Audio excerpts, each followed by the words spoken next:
Año 68 después de Cristo, el caos golpea a Roma. Nerón se ha suicidado y la dinastía Julio-Claudia se ha extinguido. Sin herederos ni sucesores, el vacío de poder resucita el pavor a una nueva guerra civil. El Senado se reúne de urgencia. Deben proclamar un nuevo César antes de que la noticia llegue a oídos de algún gobernador rebelde con legiones suficientes para dar un golpe. El elegido es Servio Suplicio Galba, el veterano gobernador de la Hispania tarraconense. Pero surge un problema desesperado. Galba está al otro lado del mundo conocido y debe ser notificado antes de que sea demasiado tarde. Decenas de mensajeros parten de Roma en una carrera frenética contra el tiempo, pero solo uno de ellos lleva consigo la llave del éxito. Icelo, un liberto de la máxima confianza de Galba que posee el diploma imperial, el salvoconducto sagrado que le permite desatar todo el poder del cursos públicos, el sistema de mensajería oficial del imperio. En el episodio de hoy nos sumergiremos en el viaje de Icelo, una hazaña calificada como el desplazamiento humano más rápido de la historia antes de la invención del ferrocarril. 1500 kilómetros recorridos en tan solo 7 días, promediando unos increíbles 350 kilómetros diarios. Prepárate porque hoy conoceremos en profundidad todos los secretos de la mensajería de la élite romana. Hoy toca aprender historia. Bienvenido a otro episodio de Escuela Romana. Soy Waldo Roca y esto es Guías de Roma.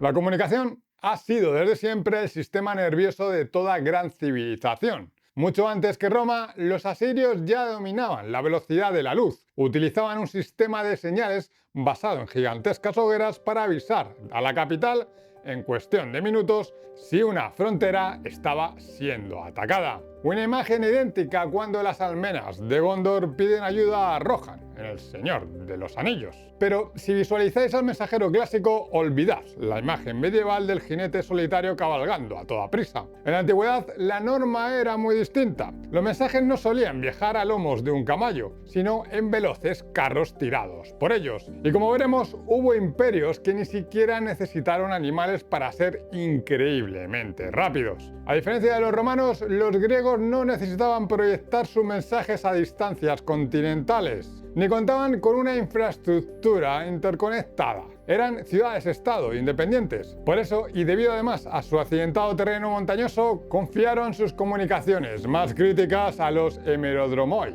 atletas profesionales de una resistencia sobrehumana, capaces de recorrer más de 100 kilómetros en un solo día. El más célebre de todos fue Filipides. Según el historiador clásico Heródoto, su verdadera hazaña fue recorrer 240 kilómetros desde Atenas hasta Esparta para pedir auxilio. Esta es la versión más fiable de la historia y sinceramente mucho más impresionante que la de Plutarco, quien popularizó la leyenda de que Filipides corrió solo 40 kilómetros desde Maratón hasta Atenas para anunciar la victoria sobre los persas antes de caer muerto por el esfuerzo. Pero sin lugar a dudas, los reyes indiscutibles de la mensajería antes de la llegada de Roma fueron los persas. Su sistema, conocido como Agarium, se vertebraba a través del legendario Camino Real, una ruta de 2.700 kilómetros que conectaba las ciudades de Susa y Sardes. Gracias a una red de postas perfectamente organizada, los persas eran capaces de entregar un mensaje en el tiempo récord, siendo 10 veces más rápidos que cualquier caravana comercial de la época. Fue precisamente este modelo de eficacia el que siglos más tarde Augusto tomaría como referencia absoluta para fundar su propia red, el Cursos Públicos Imperial. Pero no nos adelantemos todavía, volvamos a nuestra historia. Icelo no solo portaba un pergamino, llevaba el paquete de datos protegido por un sistema que sorprendentemente cumplía con los 3 pilares de la seguridad informática moderna, la tríada CID, es decir, confidencialidad, integridad y disponibilidad. Hablemos primero de la confidencialidad. ¿Cómo lograba el imperio que una orden crítica fuera legible solo por el emisor y el receptor? En este caso, el Senado y Galba. Sin que ningún otro pudiera descifrarla en el camino, Roma contaba con diversos métodos, según la época. El más célebre era el que utilizaba Julio César, un sistema de codificación por sustitución monoalfabética. Consistía en desplazar cada letra del alfabeto un número fijo de posiciones, tal como nos relata el historiador Seutonio. César solía desplazar el alfabeto 3 posiciones hacia adelante. De este modo, A se convertía en D, la B se convertía en E y la C en F. Es cierto que alguien suficientemente astuto podría haber detectado el patrón y desencriptado el mensaje, pero en principio este blindaje era infinitamente superior a no hacer nada y enviar la información en abierto. Con la llegada de Augusto, esta técnica evolucionó añadiendo una capa extra, la complejidad. El primer emperador prefería un desplazamiento de una sola posición, pero introdujo una regla propia para romper la lógica del alfabeto. Al llegar a la letra X, la última del abecedario latino, de entonces no volvía a empezar por la A, sino que escribía una A doble. Con estas sencillas pero estrictas reglas, tanto el emisor como el receptor debían compartir la llave de desencriptación, el número exacto de desplazamientos que permitían devolver el sentido al mensaje. Luego tenemos el curioso sistema de esteganografía, cuyo objetivo era no solo cifrar el mensaje, sino directamente ocultar la propia existencia del mismo. Pero antes de verlo, conozcamos cómo garantizamos a día de hoy esa misma seguridad en nuestras modernas redes informáticas, cuando navegamos por las peligrosas rutas de un Internet plagado de piratas digitales. En la actualidad nos basamos en algoritmos avanzados y herramientas diseñadas para blindar esta triada CIF. Y en la cima de estas soluciones utilizada por millones de personas en todo el mundo se encuentra sin duda la VPN. Una VPN es una red privada virtual, o para que nos entendamos, un túnel acorazado por donde nuestra información viaja cifrada y protegida de un punto A un punto B, manteniéndola siempre a salvo de ojos ajenos. Y si hubiera existido una VPN capaz de proteger las comunicaciones más sensibles del imperio, sin duda habría sido el patrocinador de este vídeo, NordVPN. Os puedo asegurar que NordVPN es la VPN más rápida del mercado. Puedes cifrar tus datos con algoritmos de nivel militar a través de servidores localizados en más de 100 países diferentes. Es literalmente como tener la Guardia Pretoriana protegiendo tus comunicaciones. Esto te permite, además de navegar con privacidad, acceder a tus servicios locales cuando estés en el extranjero. Imagina que estás visitando Roma y quieres ver tu serie favorita. Es posible que no esté disponible o que solo aparezca en italiano. Con un solo clic en el panel principal de NordVPN instalado en tu dispositivo favorito, podrás situarte virtualmente en tu país, tener disponibles todos tus servicios y navegar sin límites de forma segura. Consigue una oferta exclusiva de NordVPN y disfruta de nada menos que 4 meses gratis a través del enlace que podéis encontrar tanto en la descripción como en el primer comentario fijado. No hay riesgos, ya que tenéis una garantía de 30 días de devolución del dinero. Gracias a NordVPN por proteger nuestras comunicaciones y apoyar la historia de Roma. El método esteganográfico por excelencia en Roma era la tinta invisible. Pero olvidad el zumo de limón que solemos ver en las películas. Los romanos utilizaban la savia o leche de Titum Malus, una planta local. Al escribir con este líquido el mensaje desaparecía por completo al secarse, volviéndose transparente. El destinatario solo tenía que espolvorear ceniza sobre el papiro. Esta se adhería a la resina de la planta desbloqueando de forma casi mágica las palabras ocultas. Pero el sistema más asombroso de ocultación física es uno que, aunque fue popularizado por los griegos, está confirmado que los romanos emplearon en misiones de extrema sensibilidad: el truco del esclavo calvo. El proceso era tan lento como ingenioso. Se rapaba la cabeza de un esclavo de total confianza. Se tatuaba el mensaje en su cuero cabelludo y se esperaba semanas a que el pelo volviera a crecer. El mensaje quedaba literalmente enterrado bajo el cabello, permitiendo al portador cruzar líneas enemigas y levantar la más mínima sospecha. Al llegar al destino, una simple navaja de afeitar era suficiente para revelar la información. Finalmente, para verificar la identidad y la confianza de las personas, existía un sistema de contraseñas estrictamente militar. En los campamentos de las legiones, cada noche al caer el sol, el comandante elegía una palabra clave que se grababa en una pequeña tablilla de madera llamada tésera. Esta se pasaba de mano a mano entre los centuriones, asegurando que solo aquellos que poseían la palabra del día fueran considerados aliados confiables dentro de la red del ejército. El segundo pilar de la triada es la integridad, la garantía de que los datos lleguen al receptor exactamente como fueron enviados, sin haber sido alterados en el camino. Pero ¿cómo lograba el imperio asegurar la fiabilidad sin tecnología digital? Del mismo modo que hoy utilizamos el hash, esa huella digital que certifica y autoría la pureza de nuestras comunicaciones. Los romanos contaban con el annulus signatorius. Este anillo con un grabado único de piedra preciosa o metal funcionaba como una firma biométrica irrepetible. El proceso era un estándar de seguridad física. Se cerraba el papiro, se ataba con un hilo de lino y sobre el nudo se vertía una fina arcilla llamada maza, donde el emisor estampaba su anillo. Si al recibir el mensaje del sello estaba agrietado o el hilo cortado, la integridad se consideraba rota.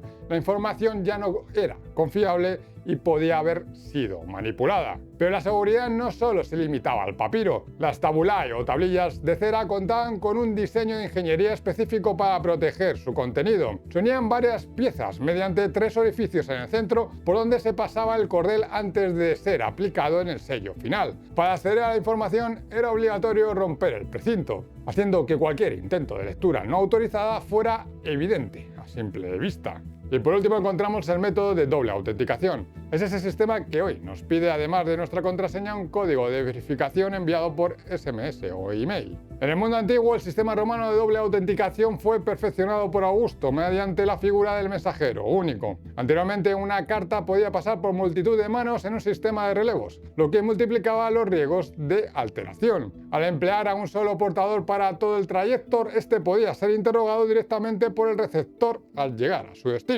Si su testimonio oral encajaba perfectamente con lo esperado, se obtenía esa segunda garantía de que el mensaje no había sido comprometido en el camino. Y ya pasamos al último pilar, la disponibilidad. ¿A qué se refiere exactamente este concepto? A lo más elemental de todo: la recepción efectiva del mensaje. Podéis tener la comunicación más encriptada e íntegra del mundo, pero si se os cae internet, la disponibilidad de vuestros datos queda totalmente comprometida. El canal se rompe y la información no fluye. Como todos sabemos, la tecnología de alta disponibilidad por excelencia de la antigua Roma eran sus calzadas, pero para entender cómo funcionaban bajo una presión extrema debemos volver al viaje de Icelo. Por cierto, si te apasiona este análisis técnico, recuerda que tengo más episodios como este en la playlist Escuela Romana. Y no te olvides de revisar la joya de la corona, la playlist de Historia de Roma, donde estamos contando la historia de la ciudad desde sus orígenes hasta la actualidad. Suscríbete si no lo estás para disfrutar de todo este contenido. Icelo partía de Roma con una misión de vida o muerte: entregar a Galba, en la ciudad de Clunia, en Hispania, el actual Burgos, el mensaje más trascendental de la antigüedad. Ha sido elegido como el próximo emperador. Tenía por delante una distancia total de 1500 kilómetros para ser recorrida en tiempo récord. Icelo cruzó la puerta ostiense rumbo al puerto de Ostia para embarcar hacia Tarraco. Era la ruta más rápida al trazar una línea recta sobre el Mediterráneo. En este momento, Icelo no era un hombre, era un paquete de datos de máxima prioridad. De la misma forma que en las comunicaciones informáticas actuales se priorizan los paquetes más sensibles que no admiten retardo, como los de voz o de vídeo, para asegurar esa disponibilidad se le asignó la nave más rápida de la flota imperial, seguramente una Navis Actuaria.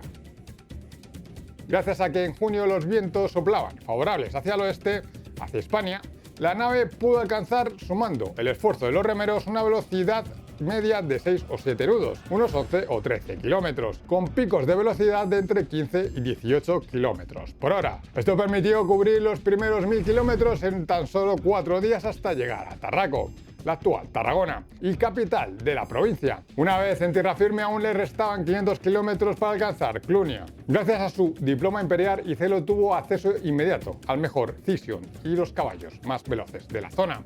El Cision era el carro unipersonal más rápido del imperio, el Ferrari de la época.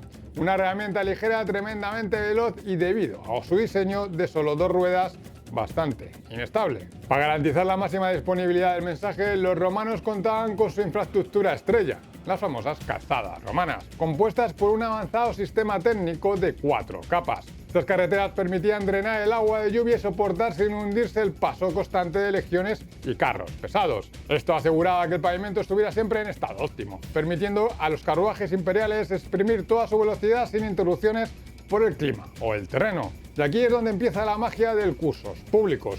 Pero para entenderlo debemos mirar atrás, hacia los persas, y su camino real. Esta ruta de unos 2.700 kilómetros, que formaba parte de la Ruta de la Seda, permitía trasladar mensajes desde Susa hasta Sardes en apenas 9 días. Una hazaña asombrosa si tenemos en cuenta que una caravana comercial tardaba 90 días en completar el mismo trayecto. El secreto de esta velocidad casi mágica es la construcción de más de 100 postas a lo largo del camino, donde los mensajeros podían cambiar su montura por una fresca, permitiendo que la información estuviera en movimiento las 24 horas del día. Ese fue el método que Augusto adaptó para crear el cursos públicos. Aunque en un principio se planteó usar relevos de mensajeros por tramos, finalmente se optó por un único portador para el trayecto. El motivo, reforzar la integridad del mensaje y permitir que el mensajero aportara de viva voz información adicional y confidencial que no figuraba en el pergamino escrito, el sistema de doble autenticación del que ya hemos hablado. Para garantizar la disponibilidad del sistema con una latencia mínima se diseñaron dos tipos de nodos fundamentales: las mutaciones y las mansiones. Las mutaciones eran pequeños recintos situados estratégicamente a 20 kilómetros a lo largo de la calzada. Eran auténticos centros de servicio rápido compuestos por animales de tiro, mozos de cuadra y experimentados veterinarios. Allí los mensajeros cambiaban de montura en cuestión de segundos y recibían un mantenimiento logístico básico para no detener la marcha. Vamos, como los pit stops de Fórmula 1. Las mansiones, por el contrario, se ubicaban cada 40 o 50 kilómetros, la distancia que un viajero medio cubría en una jornada. Estos complejos eran mucho más ambiciosos, contaban con suministros de comida y caballos frescos, restaurantes, talleres de reparación de carros e incluso termas o baños para el aseo de los oficiales. Además, albergaban puntos de guardia de la policía militar, los beneficiari, quienes se encargaban de vigilar las vías y asegurar la red, aumentando así la disponibilidad y seguridad del mensaje. Era en estas mansiones donde los mensajeros, tras jornadas de esfuerzo extremo, podían finalmente detenerse a descansar. Pero Icero no debió descansar mucho para recorrer esos 500 kilómetros finales en apenas 3 días. Es muy probable que utilizara un Cisium para atravesar el Valle del Ebro, aprovechando la velocidad de este carro ligero a pesar de la inestabilidad. Sin embargo, dado que la ciudad de Clunia se asienta sobre una meseta elevada, el tramo final debió realizarlo cabalgando directamente a lomos de un caballo, la opción más óptima sobre el terreno. Y aquí debemos recordar que los romanos cabalgaban sin estribos, lo que hacía este esfuerzo físico aún más heroico. Independientemente del medio elegido, Icero tuvo que cambiar de montura rigurosamente cada 20 kilómetros. Era la distancia máxima que un caballo podía aguantar al galope sin agotarse. Este despliegue de mansiones y mutaciones era mantenido económicamente por cada provincia.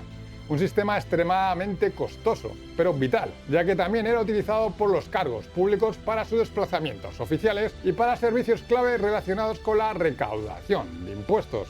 Sin embargo, debemos tener algo claro: el cursos públicos es una red pública restringida exclusivamente a la élite. Sin el diploma imperial, el ciudadano común tenía el acceso totalmente prohibido. Existe una anécdota muy ilustrativa sobre Plinio el Joven como gobernador, que entregó un diploma oficial a su esposa para que pudiera viajar con urgencia tras la muerte de su abuelo. Tal era la preocupación de Plinio por haber hecho un uso indebido del sistema, que escribió personalmente al emperador Trajano para explicar lo sucedido y disculparse. El emperador, que era su amigo, le respondió que no se preocupase, pero el gesto demuestra cuáles estrictas eran las normas de acceso de la red imperial. Mientras que los patricios podían costearse sistemas de mensajería privados, la gente mundana debía recurrir a los comerciantes para enviar noticias a sus seres queridos a largas distancias, confiando sus mensajes a las rutas comerciales. Así que al final de la séptima jornada, el liberto Icedo entraba finalmente en Clunia. Allí le esperaba a su amigo Galba para recibir la noticia más extraordinaria de su vida.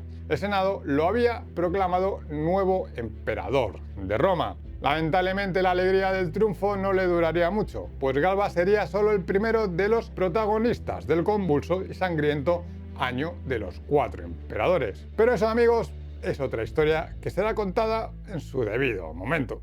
Ya está aquí el vídeo de hoy. Dadle un like si os ha gustado y, como siempre, espero que los dioses os sean propicios.